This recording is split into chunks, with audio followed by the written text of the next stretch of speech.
Hello students, today you are going to learn the second chapter of your Beehive book, The Sound of Music. This chapter has two parts. In this video, you will get the first part, Evelyn Glennie listens to sound without hearing it, written by Deborah Colley. This is a lesson giving inspiration to those who are physically handicapped. यह कहानी एक प्रेरणा स्रोत है वैसे लोगों के लिए जो विकलांग हैं. In this lesson, the author has shown how handicapped persons are to face trouble and difficulties in their life.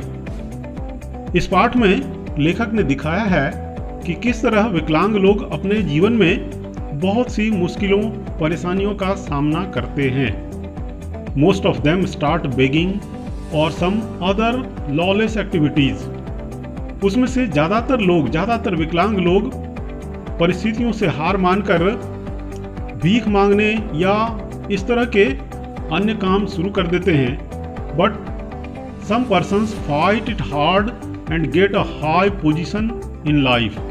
लेकिन कुछ विकलांग लोग संघर्ष करते हैं और अपने जीवन में बहुत ऊंचा मुकाम प्राप्त करते हैं.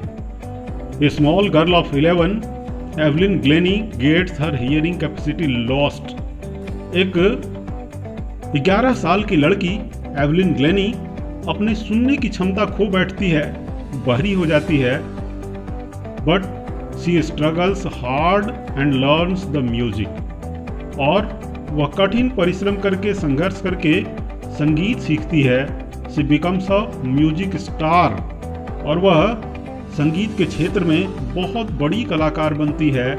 She becomes a figure of inspiration for disabled people.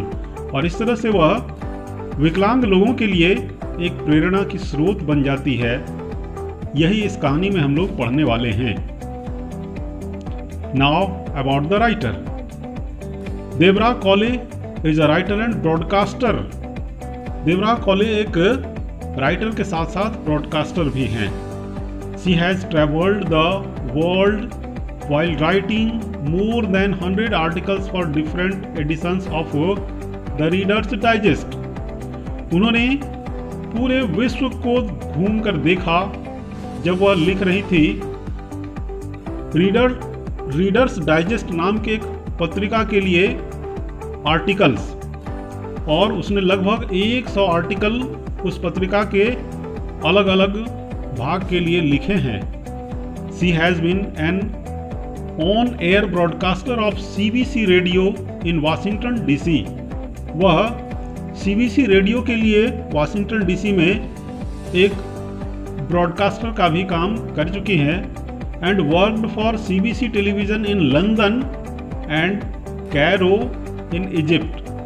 और CBC टेलीविज़न के लिए लंदन में ब्रॉडकास्टर का काम कर चुकी हैं. इजिप्ट के कैरो में टेलीविज़न के लिए ब्रॉडकास्टर का भी काम कर चुकी हैं. She is the author of Cairo a practical guide. वह लेखिका हैं कैरो ए प्रैक्टिकल गाइड नाम के पुस्तक की. She has been a member of Writers Union of Canada since 2001. वह 2001 से ही राइटर्स यूनियन ऑफ कनाडा की सदस्य हैं. Now see the story line by line.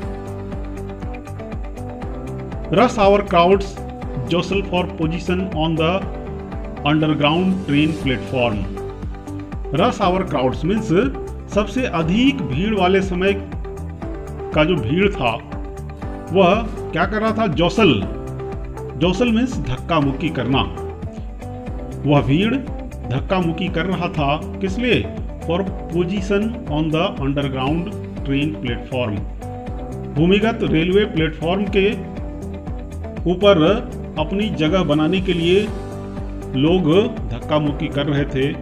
A slight girl looking younger than her 17 years was nervous yet excited as she felt the vibrations on the approaching train.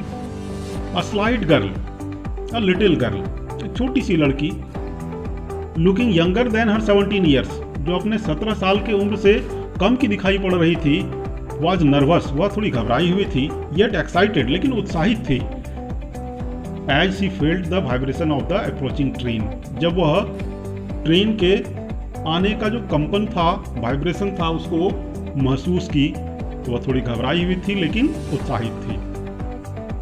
It was her first day at the prestigious royal academy of music in London, यह उसका पहला दिन था उतने बड़े platform यानी royal academy of music का जो लंदन में प्रोग्राम था, उस उतने बड़े प्रेस्टिजियस यानी नामी प्लेटफॉर्म पर पहला अपना परफॉर्मेंस देने जा रही थी, and daunting enough for any teenager fresh from Scottish farm, and daunting enough, enough मतलब बहुत अधिक, पर्याप्त, और डाउंटिंग मीन्स फ्राइटेनिंग, भयभीत होना, घबराना, और यह घबराने वाली स्थिति थी किसी भी ऐसी लड़की के लिए जो कहाँ से थी, तो Scottish farm, Scottish means from Scotland, farm यानी खेतों से यानी गांव से, वह स्कॉटलैंड के एक गांव से आई हुई थी, और इसके बाद इतने बड़े प्रोग्राम में भाग लेना उसके लिए घबराने की बात तो थी। But this aspiring musician faced a bigger challenge than most, she was profoundly deaf, लेकिन इस उभरते हुए म्यूजिशियन ने, संगीतकार ने इससे भी बड़ी चुनौती का सामना किया था, और वह था शी वॉज प्रोफाउंडली डीप, कि वह पूरी तरह से बहरी थी, she was unable to listen anything, वह कुछ सुन नहीं सकती थी। Evelyn Glennie's loss of hearing had been gradual, gradual यानी क्रमशः, धीरे धीरे। एवलिन ग्लेनी के सुनने की क्षमता का जो ह्रास हुआ, वह जो अपनी सुनने की क्षमता खोई, वह धीरे धीरे करके हुआ। Her mother remembers noticing something was wrong when the 8-year-old Evelyn was waiting to play the piano. उसकी माँ याद करती है कि उसने नोटिस किया था कि कुछ तो गड़बड़ है, कुछ तो रॉन्ग है, जब वह 8 साल की थी और वह इंतजार कर रही थी पियानो बजाने के लिए, वह बैठी हुई थी टेबल पर। They called her name and she didn't move, उन लोगों ने उसका नाम बुलाया लेकिन वह मुड़ी नहीं, वह देखी नहीं। इसका मतलब था कि कुछ न कुछ गड़बड़ था। I suddenly realized she hadn't heard, उसकी माँ कहती है, says Isabel Glennie, Isabel Glennie जो उसकी माँ है, वह कहती है कि मैंने अचानक महसूस किया कि वह सुन नहीं पाई। For quite a while Evelyn manage to conceal her growing difference from friends and teachers, और कुछ समय के लिए एवलिन ग्लेनी ने कंसील मीन्स छिपाना, वह छिपाने में सक्षम हो गई हर ग्रोइंग डिफनेस, उसका जो बहरापन बढ़ रहा था उसको, from her friends and teachers, अपने साथियों से, अपने टीचर्स से वह नहीं बताई, छिपा ली कि उसे सुनने में परेशानी होती है। But by the time she was 11 her marks had deteriorated and her headmistress urged her parents to take her to a specialist. लेकिन जब वह 11 साल की हो गई तब तक स्थिति ये हुई कि उसके नंबर, उसके मार्क्स परीक्षा में क्या हुए, डिटेरियोरेटेड यानी घट जाना, बहुत कम हो जाना। उसके नंबर इतने कम आने लगे कि हर हेडमिस्ट्रेस अर्ज्ड हर पेरेंट्स, कि उसके स्कूल के हेडमिस्ट्रेस ने, प्रधानाध्यापिका ने, प्राचार्य ने उसके पेरेंट्स को कहा कि उसे एक स्पेशलिस्ट के पास ले जाएं। It was then discovered that her hearing was severely impaired, और उस समय यह पता चला कि उसके सुनने की क्षमता बहुत बुरी तरह से, सीवरली यानी एक्सट्रीमली, इम्पेयर्ड यानी डैमेज्ड यानी क्षतिग्रस्त हो गया है, उसके सुनने की क्षमता बुरी तरह से प्रभावित हो गई है, खराब हो गई है, as a result of gradual nerve damage. किसी नर्व में कोई डैमेज हो रहा था उसके कारण धीरे धीरे उसके सुनने की क्षमता कम हो गई थी। They were advised that she should be fitted with hearing aids, और डॉक्टर और बाकी लोगों ने सलाह दिया कि उसे हियरिंग एड लगाने की आवश्यकता है, सुनने वाली मशीन जिससे लोग धीमी आवाज़ को भी सुन पाते हैं, जिनको सुनने में दिक्कत होती है उनके लिए साउंड एम्पलीफाई करके सुनाने का एक मशीन होता है जो उसे कान में लगाते हैं, वह उसे लगाना पड़ेगा। And send to a school for the deaf, और उसे डीफ लोगों के लिए, बहरे लोगों के लिए जो स्कूल है वहाँ भेजना होगा। Everything suddenly looked black says Evelyn. Evelyn कहती है कि उस समय तो लगा कि सब कुछ अंधेरा ही अंधेरा हो गया, आगे केवल अंधेरा दिखाई पड़ रहा था। But Evelyn was not going to give up, लेकिन एवलिन छोड़ने वाली नहीं थी। गिव अप मीन्स छोड़ना, त्याग करना। वह हार नहीं मानने वाली थी। She was determined to lead a normal life and pursue her interest in music. वह दृढ़ निश्चय कर ली थी। डिटरमाइंड मीन्स निश्चय करना। To lead a normal life, कि वह सामान्य जीवन जिएगी, आम लोगों की तरह जिएगी। And pursue her interest in music, और अपने संगीत के रुचि को वह प्राप्त भी करेगी, उसे वह छोड़ेगी नहीं। One day she noticed a girl playing a xylophone and decided that she wanted to play it too. एक दिन उसने देखा कि एक लड़की जाइलोफोन बजा रही है। जाइलोफोन एक म्यूजिकल इंस्ट्रूमेंट है, और उसने तय किया कि वह भी इसे बजाना सीखेगी। Most of the teachers discouraged her. ज़्यादातर शिक्षकों ने उसे हतोत्साहित किया, डिस्करेज किया। यह कहा कि तुम इस काम को नहीं कर पाओगी, क्योंकि म्यूजिक सीखने के लिए तो सुनना जरूरी है, तुम सुन ही नहीं पाओगी तो सीखोगी कैसे। But percussionist Ron Forbes spotted her potential. Percussionist means a person who is master of drum, tabla, that means percussion instruments। ऐसे परकुशन इंस्ट्रूमेंट के मास्टर को परकुशनिस्ट कहते हैं, यानी ढोलक, तबला ये सब बजाने वाले व्यक्ति को परकुशनिस्ट कहा जाता है। तो एक परकुशनिस्ट जिनका नाम रॉन फॉर्ब्स था, उसने स्पॉटेड यानी पहचाना क्या चीज़ को, हर पोटेंशियल, उसके अंदर जो छिपी हुई क्षमता थी उसको पहचाना। He began by tuning two large drums to different notes, और उन्होंने शुरू किया दो बड़े ड्रम को अलग अलग ट्यून पर सेट करके अलग अलग नोट, दो अलग अलग नोट पर उसको ट्यून करके शुरू किया उसे सिखाना। Don't listen through your years he would say, और उन्होंने कहा कि कानों से सुनने का प्रयास मत करो। Try to sense it some other way, किसी दूसरे तरीके से इस साउंड को महसूस करने का प्रयास करो। Says Evelyn, suddenly I realized I could feel the higher drum from the waist up and the lower one from the waist down. Evelyn Glennie कहती है कि अचानक से मैंने महसूस किया कि मैं जो लोअर साउंड है ड्रम का उसको कमर के निचले हिस्से में महसूस कर पा रही हूँ, और जो हायर साउंड था उसको कमर के ऊपर वाले हिस्से में महसूस कर पा रही हूँ।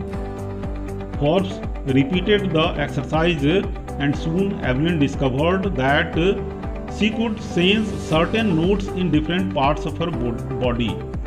और रॉन फॉर्ब्स ने इसको रिपीट किया, इस अभ्यास को बार बार करवाया, और जल्दी ही एवलिन ने पाया कि वह अलग अलग तरह के नोट्स जो हैं, अलग अलग तरह के जो साउंड हैं, उनको बॉडी के अलग अलग पार्ट पर वह महसूस कर लेती है। I had learned to open my mind and body to sounds and vibrations। कहती है कि मैंने अपने मस्तिष्क को, अपने माइंड को और अपने शरीर दोनों को खोल दिया था साउंड और वाइब्रेशन के लिए। यानी वह कहीं से भी हमारे अंदर आ सकता था और एवलिन ग्लेनी ने महसूस करना शुरू किया बॉडी के अलग अलग पार्ट पर उन साउंड को और वाइब्रेशन को। The rest was share determination and hard work. और इसके बाद का जो काम रह गया था वह पूरा हो गया उसके दृढ़ निश्चय से, डिटर्मिनेशन से, एंड हार्ड वर्क, कठिन परिश्रम से।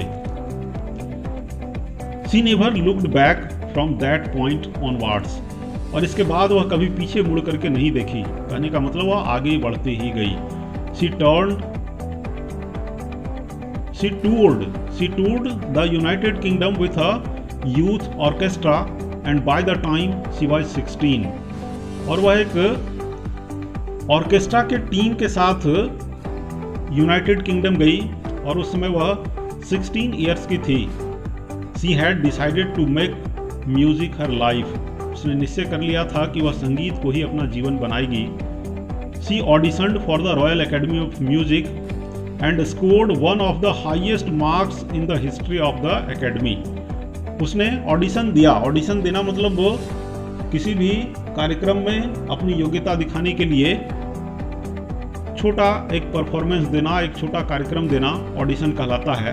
तो उसने ऑडिशन दिया रॉयल एकेडमी ऑफ म्यूजिक के लिए और उसने जो मार्क्स प्राप्त किए उसमें वो हाईएस्ट मार्क्स था पूरे उस एकेडमी के इतिहास में। She gradually moved from orchestral work to solo performances. और धीरे धीरे वह ऑर्केस्ट्रा के प्रोग्राम से हट करके सोलो परफॉर्मेंस यानी अकेले म्यूजिक का परफॉर्मेंस देना शुरू की। At the end of her 3-year course she had captured most of the top awards. और अपने 3 साल के कोर्स को पूरा करते हुए सबसे जो ऊंचे बड़े बड़े पुरस्कार होते हैं वह हासिल कर लिए थे। And for all this Evelyn won't accept any hint of heroic achievement. और इन सब चीज़ों के लिए एवलिन ने कभी स्वीकार नहीं किया कि यह कोई हेरोइक अचीवमेंट यानी बहुत बड़ी उपलब्धि। उसने कभी नहीं कहा कि मैंने बहुत बड़ी उपलब्धि हासिल कर ली है। वह कहती है if you work hard and know where you are going you will get there. वो बड़े सरल तरीके से कहती है कि अगर आप मेहनत कर रहे हैं और आपको पता है कि आपको कहाँ जाना है, आप किस चीज़ के लिए मेहनत कर रहे हैं, तो निश्चित रूप से आप उस स्थान को प्राप्त करेंगे, वहाँ तक पहुँच जाएंगे। And she got right to the top, the world's most sought after multi-percussionist with a mastery of some 1000 instruments and hectic international schedule। और उसने उस स्थान को हासिल कर लिया जो कैसा था, टू द टॉप, एकदम सबसे ऊपर। The world's most sought after multi-percussionist. Multi-percussionist यानी बहुत अलग अलग तरह के परकुशन इंस्ट्रूमेंट बजाने वाले। परकुशन इंस्ट्रूमेंट भी बहुत तरह के होते हैं, ढोलक होता है, तबला होता है, नाल होता है, इस तरह के बहुत सारे इंस्ट्रूमेंट हैं। और उस तरह के सभी इंस्ट्रूमेंट्स को वह बजाने वाली वर्ल्ड की टॉप क्लास की म्यूजिशियन बन गई। लगभग 1000 इंस्ट्रूमेंट्स पर उसे मास्टरी हासिल था, यानी दक्षता हासिल थी। ऐसा नहीं कि किसी तरह से वो बजा ली थी। And she had hectic international schedule. Hectic यानी वेरी बिजी। और उसका जो दिनचर्या था वो बहुत व्यस्त था पूरे इंटरनेशनल शेड्यूल में, अंतर्राष्ट्रीय कार्यक्रमों में वह इतना भाग लेने लगी कि उसे बिल्कुल भी समय नहीं था, पूरी व्यस्त हो गई वह। It is intriguing to watch Evelyn function so effortlessly without hearing. It is intriguing. Intriguing means very fascinating, बहुत रोमांचित करने वाला। एवलिन ग्लेनी को परफॉर्म करते हुए देखना, एवलिन ग्लेनी के फंक्शन को देखना कैसा होता था, रोमांचकारी होता था, बहुत ही अलग अनुभव देता था कि वह किस तरह से एफर्टलेसली यानी विदाउट किसी विशेष दबाव, विशेष प्रयास के वह परफॉर्म कर रही है। विदाउट हियरिंग, बिना सुने हुए, वह सुन नहीं सकती थी फिर भी उसका परफॉर्मेंस इतना अच्छा होता था। In our 2 hour discussion she never missed a word. Writer कहती है कि हमारे 2 घंटे के डिस्कशन में लेखिका जो है वह 2 घंटे तक बातचीत की एवलिन ग्रेनी से, और कहती है कि उसने एक भी वर्ड मिस नहीं किया, वह सारे शब्दों को समझी और उसका उत्तर भी दी। Man with bushy beards give me trouble she laughed. Evelyn Glennie हंसते हुए कही थी कि जो दाढ़ी वाले लोग होते हैं, जिनकी दाढ़ियाँ बड़ी बड़ी होती हैं, वे मुझे अच्छे नहीं लगते हैं, उनसे मुझे परेशानी होती है। It is not just watching the lips, it's the whole face, especially the eyes. और वह सब बातों को इसलिए समझ पाती थी कि वह केवल लिप्स यानी केवल होठों को नहीं देखती थी, बल्कि पूरे फेस का एक्सप्रेशन वह देखती थी। विशेष करके आंखों को देख करके वह समझ जाती थी कि सामने वाला क्या कह रहा है।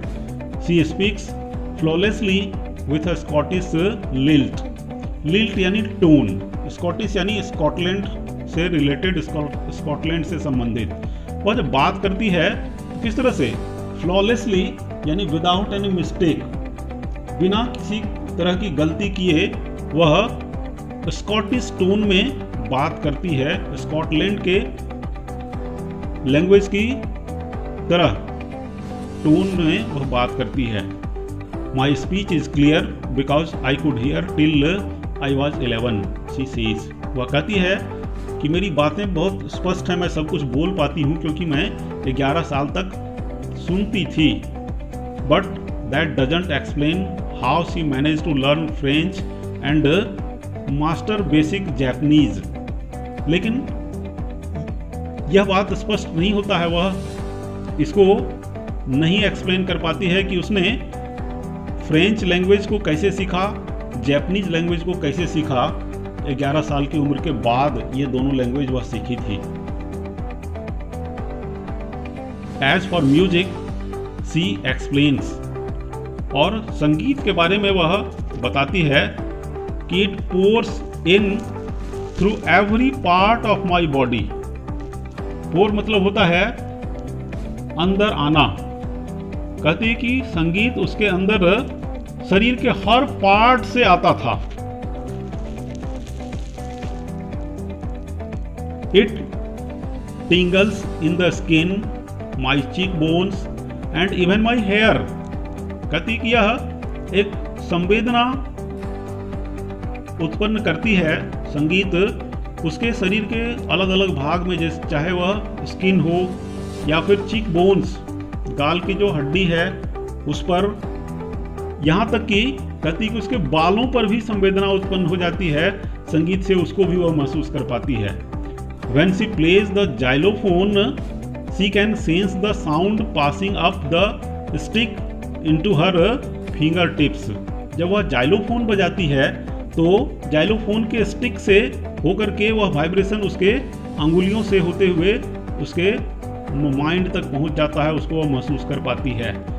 By leaning against the drums, she can feel the resonance flowing into her body। और जब वह ड्रम बजाती है तो उसकी तरफ झुक करके वह बजाती है ताकि वह उसके रिजोनेंस को, उसके वाइब्रेशन को, उसके इको को वह अपने बॉडी के अंदर आते हुए महसूस कर सके। On a wooden platform she removes her shoes so that the vibration pass through her bare feet and up her legs. और लकड़ी के प्लेटफॉर्म पर वह अपने जूते उतार देती है ताकि जो वाइब्रेशन है, म्यूजिक का साउंड है, वह उसके पैरों से होकर के उसके अंदर पहुंच जाए, वह उसको समझ पाए, सुन पाए।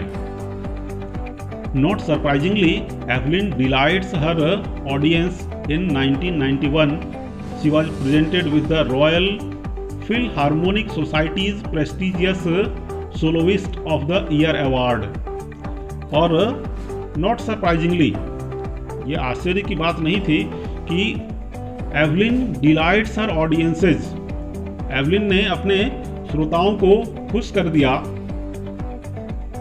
कैसे वह खुश करती थी, इसमें आश्चर्य की बात नहीं है, इतना अच्छा वह बजाती ही थी कि लोग खुश हो जाते थे। इन 1991 she was presented with the royal Philharmonic societies prestigious soloist of the year award.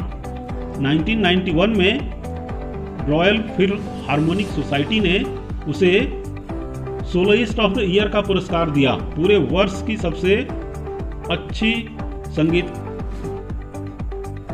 संगीतकार का पुरस्कार उसे मिला।